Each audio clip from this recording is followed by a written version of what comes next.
number 1. All right, you saw Paul the 6 Lady Panthers earlier in the show. 5 straight Virginia Independent School girls basketball titles. Undefeated, ranked number 1. Need we say more?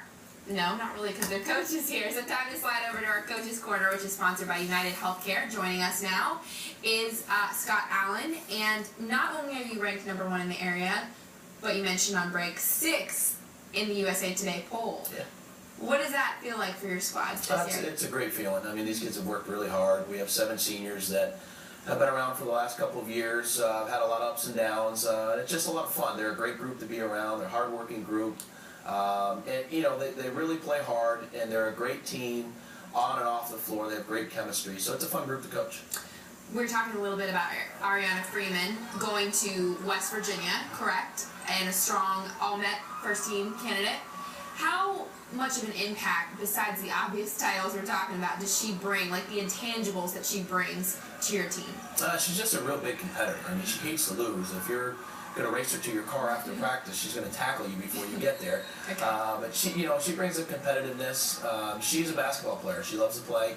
And I think that's one thing that she really translates to a lot of our kids is that the competitiveness she wants to bring every single time she steps on the floor. And that carries over to everybody else. And it's something that I think has really helped us a lot this year is their competitiveness that she brings every practice, every game.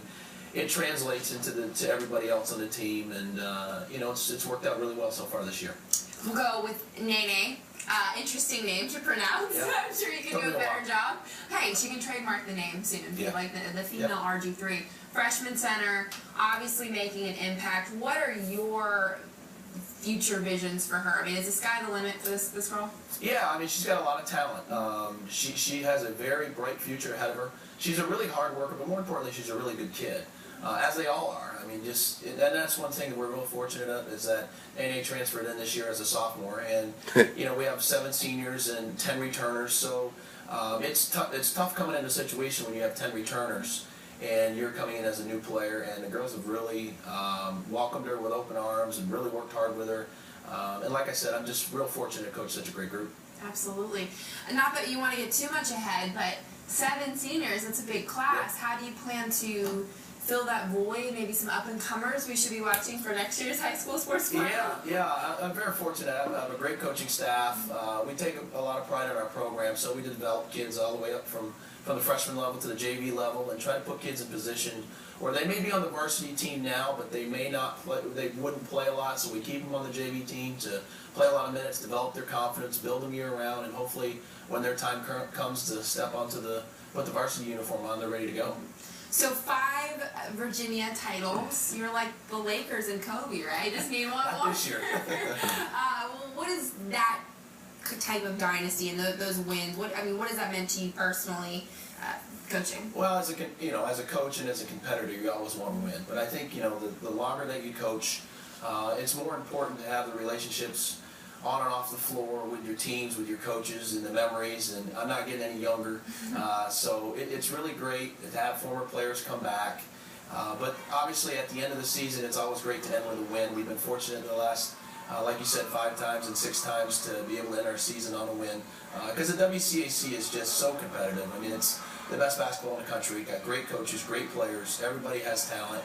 And that's our ultimate goal. We want to try to win that. We've never won it before.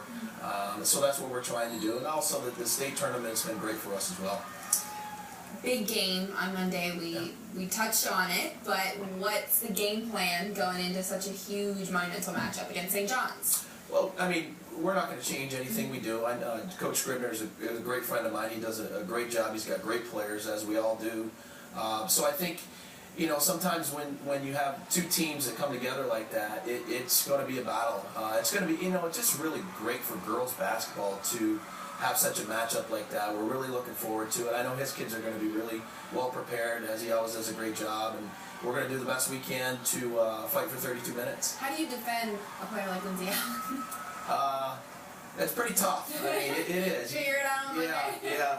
Figured it out on Monday. But I've known Lindsay ever since she was a 7th grader. She's a great kid with a great family, and she's a really good competitor as well. So you just try to do everything you can to maintain her, and hopefully things work out well for us. But it's going to be a great girls basketball game. Hope everybody can come out Monday night. Yes, come out Monday. Well, thank you so much for being you. up late with us tonight. Appreciate it.